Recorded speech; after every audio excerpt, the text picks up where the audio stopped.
And his analogy was just kind of saying, hey, you've got this deck, the lumber, it looks flat, it's not deflecting, it's not rotten. But, you know, if I got down. Hi, I'm Gary Smith, and we're in the house bringing you fresh perspectives on the latest inspection news and events. And today I'm so happy and proud to be in this full house. We got a full house today. Today I'm here with Reuben Saltzman, Dylan Chalk, and Charles Buell. Reuben operates a multi-inspector company in Metro Minneapolis-St. Paul, Minnesota.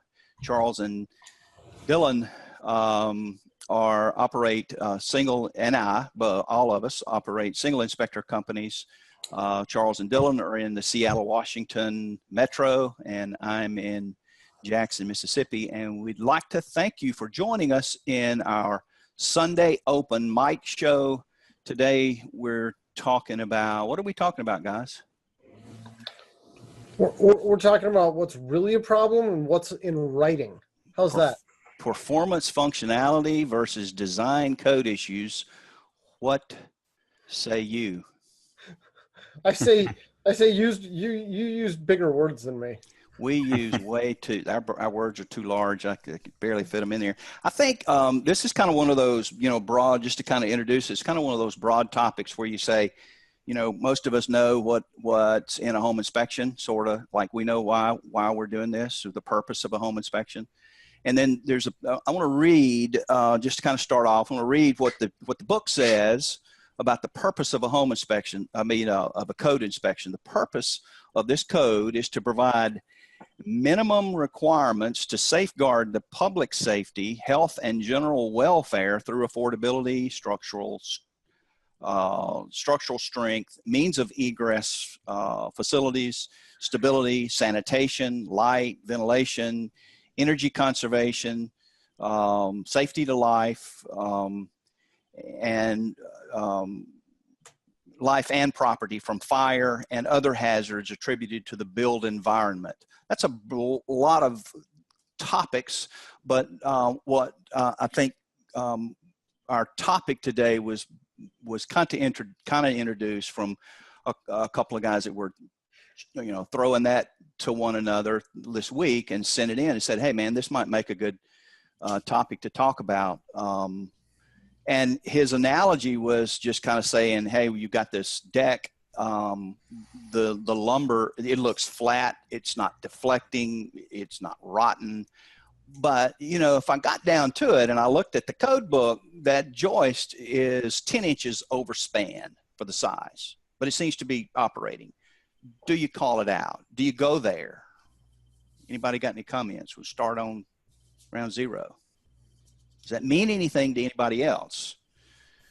Would you ever get caught not calling it out, I guess, is a question. Maybe. Kind of, is it one of those yes, no, depends questions? Would it depend on what we're talking about? Safety?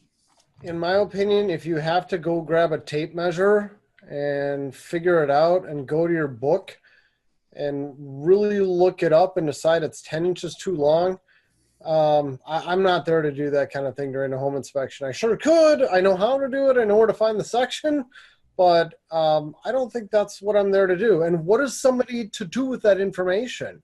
I mean, are you supposed to rip the deck down at this point? So afterwards, so you've done that. You've sit pat and said, you know, it's not my job to do that. You get a call from the client who is hanging out in our group. In our group, someone says we do that, or he's read the code book and he's got half a brain and he figured it out. How do you defend yourself would be another. I could tell them, did the deck collapse? Have you had any issues, or is this only an issue on paper? We know the decks are overbuilt, and this difference of 10 inches is surely never going to cause any type of problem. And if I really did want to defend it, the last thing I ever want to do is go back to my standard of practice and lean on that for why I'm not putting stuff in my report. But if I wanted to, I certainly could. Give me a second. I'll pull up the section. Yeah, right. I think somebody else talk. One thing that strikes me about it is you seem very unlikely on a deck to have that be the only problem you find. And if it were, if I were doing a deck inspection and that was the only trouble I could find, then that, especially if it was an older deck, that might be a pretty noteworthy observation in and of itself, that that was the only thing I could find wrong with it. Yeah, I mean, I might run to my truck and get a whole bunch of big gold stars and put them all over the deck. But, like Dylan says, it's so rare that would be the only thing wrong. But now the issue, I think, is what if it's 2 feet, 3 feet, 4 feet, 5 feet? Where is the line before you do go start to say, this doesn't look right, and I think it becomes a personal opinion, really. And they hired me for my opinion, so I'm going to give them my opinion. Yeah. So it works back into the which a lot of what we do. This is a personal business. This is a personal opinion. This is an opinion from an inspector, and that's what you're hired to do, is render an opinion about the structure, the conditions of the property. Well, and it's based on maybe. I mean, I don't know. Yes, we should be. But if you go to the ASHI SOP section 3.2b, the inspector is not required to offer an opinion on the adequacy of structural systems and components. And there's another standard in there that says if it's within his scope and he feels like that he has enough juice behind his knowledge base that he could, that the SOP does not prevent him from operating under that, from rendering an opinion. It doesn't prevent you. That doesn't prevent you from saying that. Right, and I think definitely not a limit. And Reuben's resistance to actually resort to SOP is, I think, wise, because our SOPs really, you can read them to support you not doing just about anything. Well, so does therein lie the place that we find ourselves a lot of times defending the profession? Is the profession written? Is the SOP written so loose that we don't really have to tell you anything? Yeah, I would argue that you could do 400 inspections a year, do them all to meet the minimum SOP, and have 40 clients a year that are mad at you, and not convey much of anything. That's right. Yeah, I mean, you have to understand that what percentage of home buyers know our SOPs? 0. So I mean, we can do them all day long to the SOP, but the metric is much higher if you're trying to create client satisfaction. And, if your client buys a house and there's issues with the deck and they get a contractor out there who starts telling them that the deck's overspanned and you never mentioned it, then you start going down that rabbit hole. So I guess that's what you're trying to protect yourself against. And that's where I think that, the reporting software, if you're going to make a blanket statement, you could really get off base with that. You have to be able to write a nuanced observation about your overall opinion of the deck, I think, if you want happy clients. Well, here's a good example with decks. I mean, in our seismic zone, solid blocking is required between the joists over beams. If the joist cantilever at all past that beam, I'll bet you lots of inspectors don't call that out, don't mention it, don't say anything about it, and yet it's clearly missing if it's a new deck. So. I could easily see getting a call and say, "Hey, how come you didn't mention that the solid blocking was missing?" and end up buying solid blocking or something. That doesn't apply to all parts of the country, though. It's a nuance to DCA 6 that pertains to our seismic zone, not generally. Right.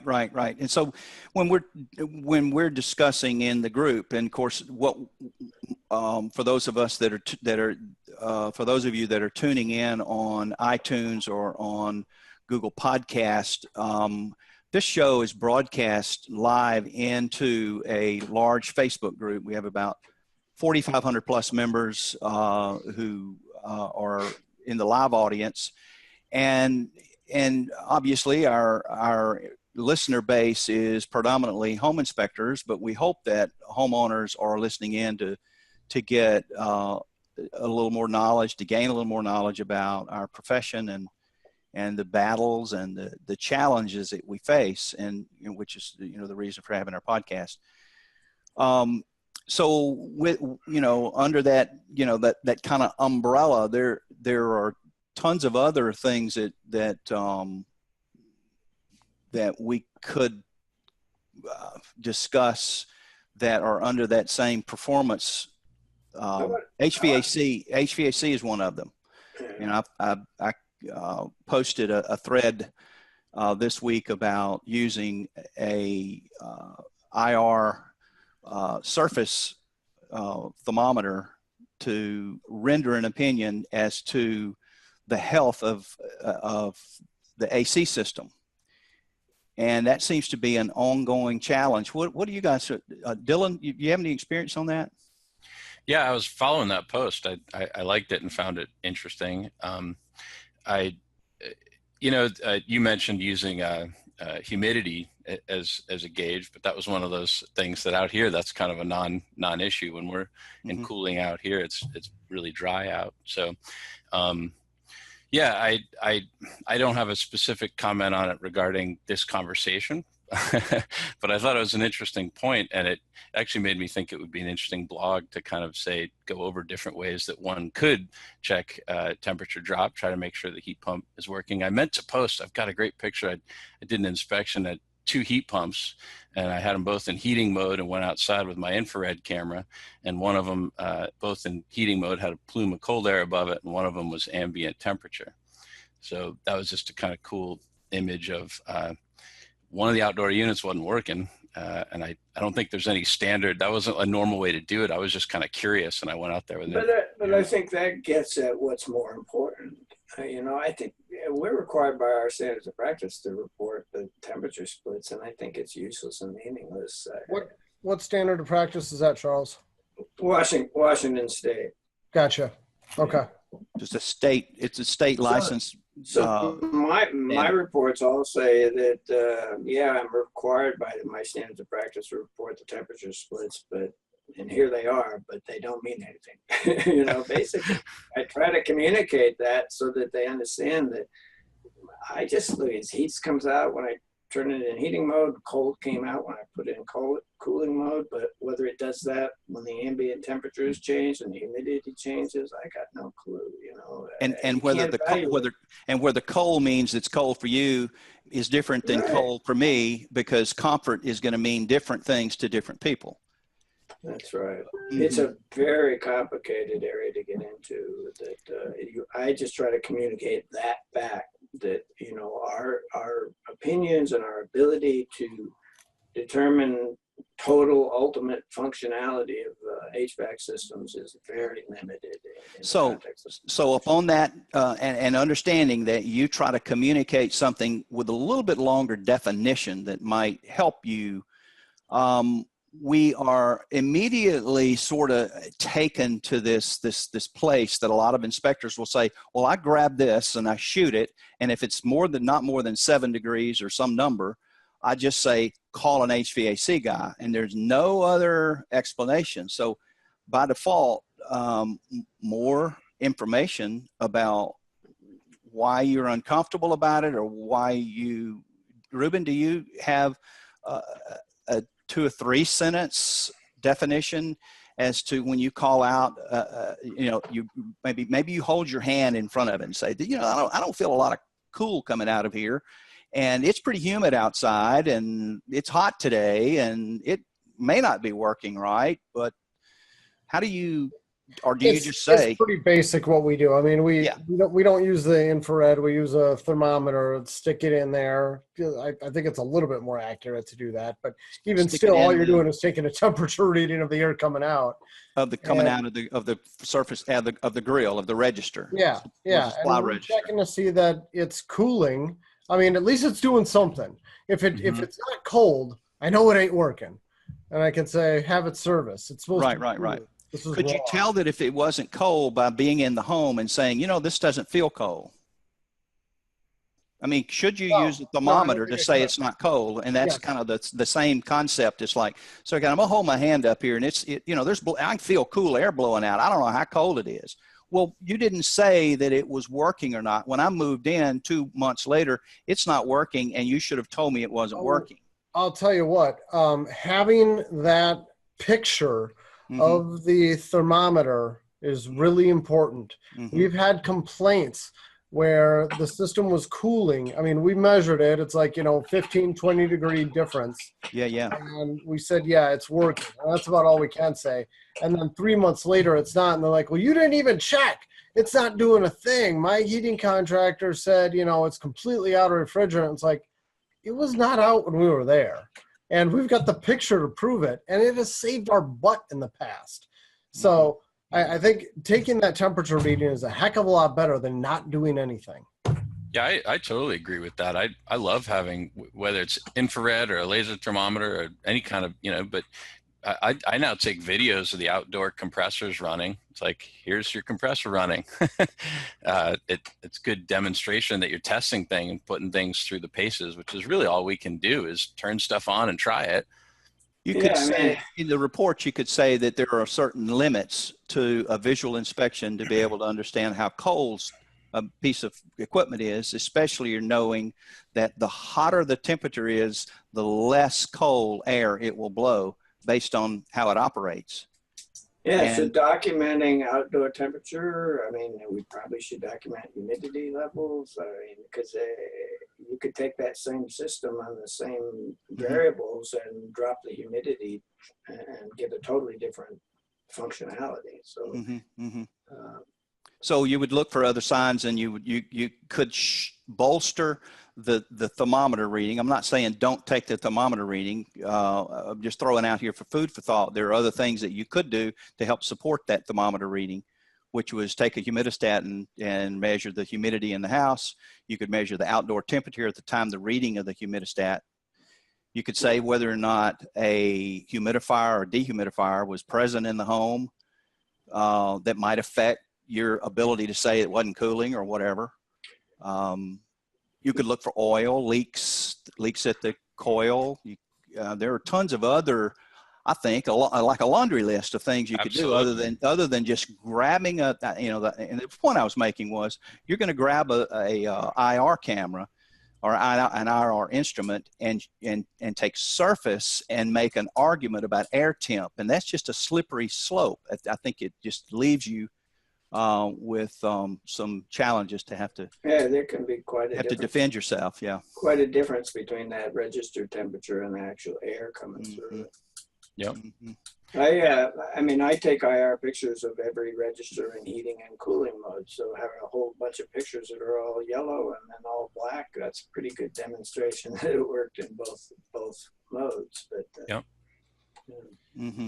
yeah, I think you try to accumulate the whole arsenal of pictures. The cold air return and the filters clean and the blower motors clean and the last service record. I always take pictures of how many service records you find. Not necessarily for the report, just something to file away in case it ever comes back to haunt you. But swapping over to venting.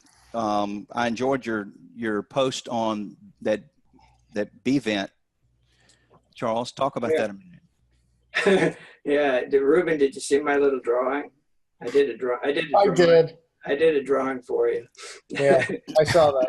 I mean, I walked around the neighborhood this morning just for fun and just kind of zigzagged through all the streets and took 20 more pictures of B vents that look just like that. And honestly, I cannot find one with a deflector that has any rusting on it. So talk about set it up, Charles, for the folks who well, in the group. Well, it was just there's a certain kind of hat that gets used on B vents that do not direct the flue gases away from the B vent, so they tend to collect on the cold that are outside of the vent in the winter, and it seems to be rusting out and corroding the galvanized steel very quickly.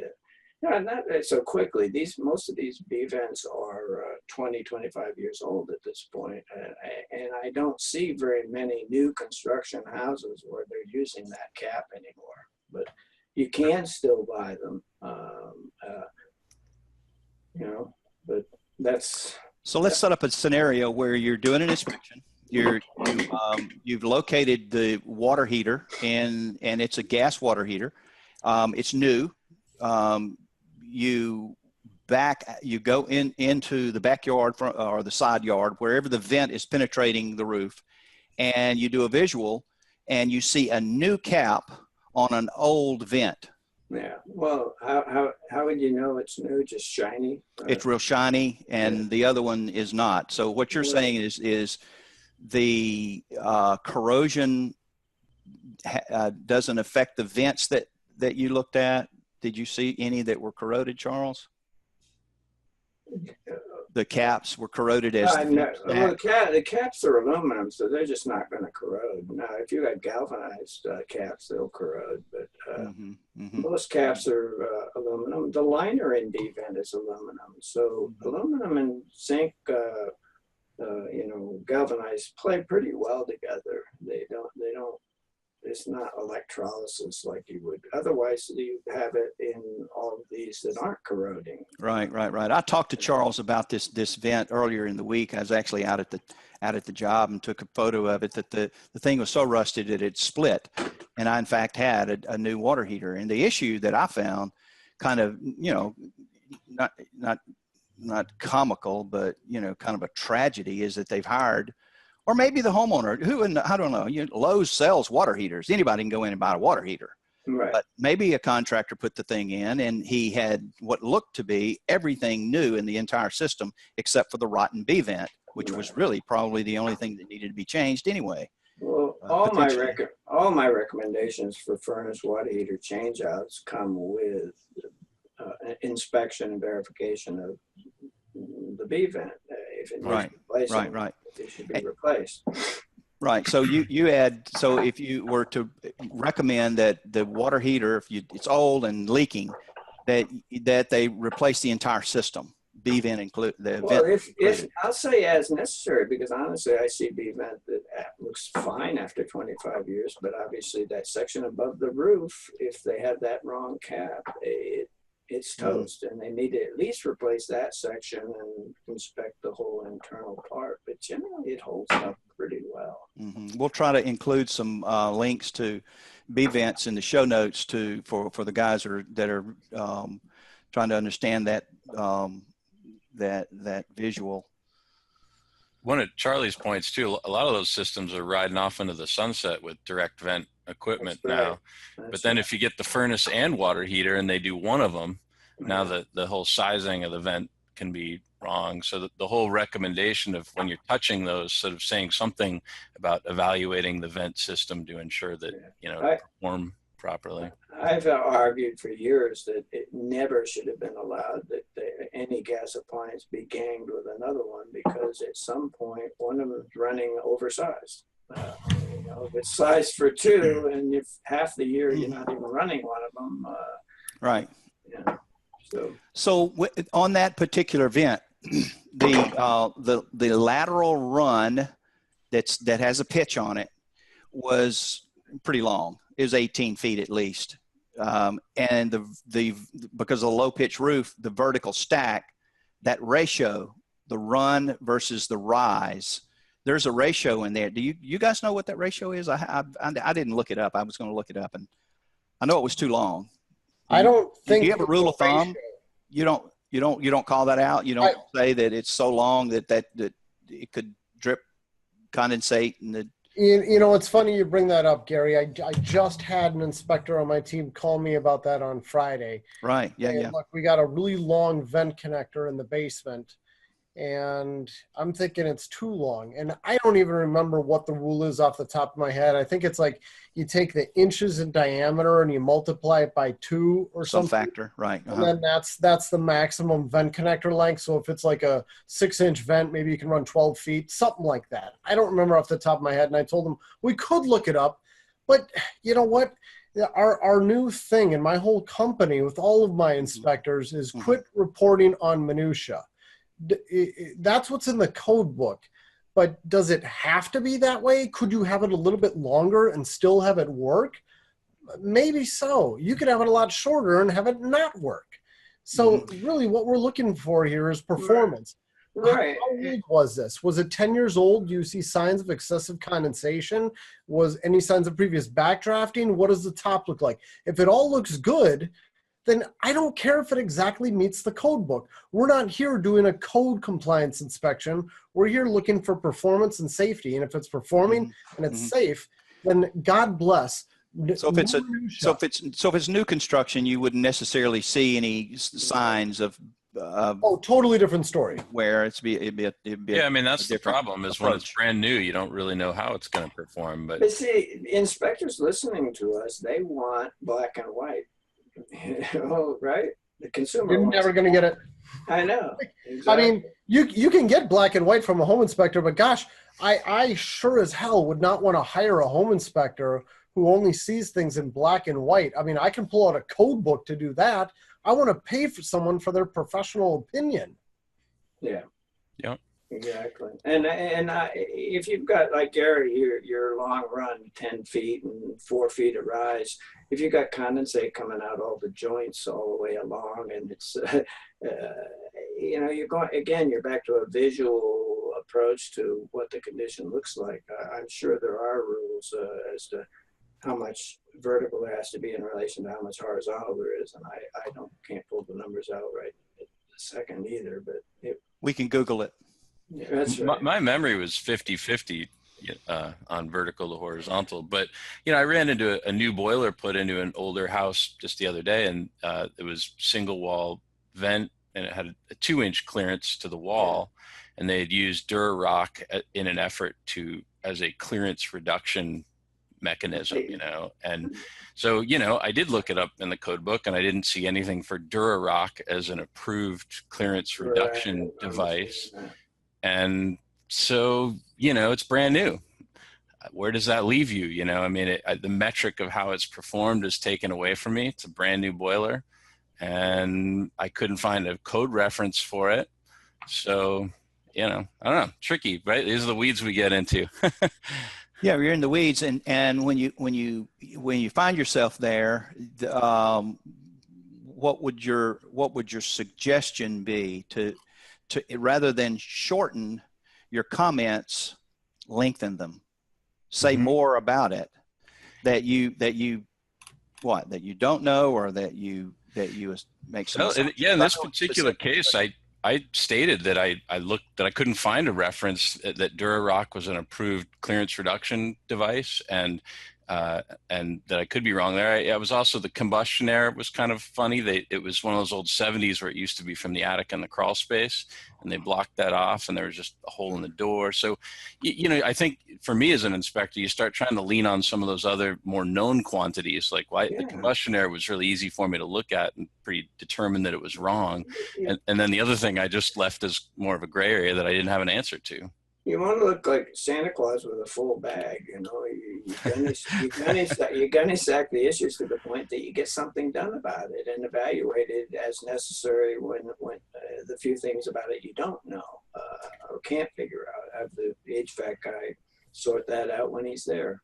And then there's always the list of recommended repairs, or the list of things you're concerned about that don't get any attention at all through the negotiation, and 3/4 of what you called out or mentioned in the report is just either not repaired, not paid attention to, because of the way that the contract was negotiated. They were either just said, "Don't worry about it. We're going to tag these two, leave all these other 8 alone. They're not big enough for me."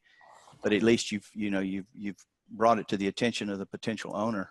Well, and just on the flip side of that, even if you bring it to people's attention, we had a transaction recently where an inspector in my company said the HRV And if you're not in an area where you have those, it's a heat recovery ventilator. It's a device that exchanges air in the home.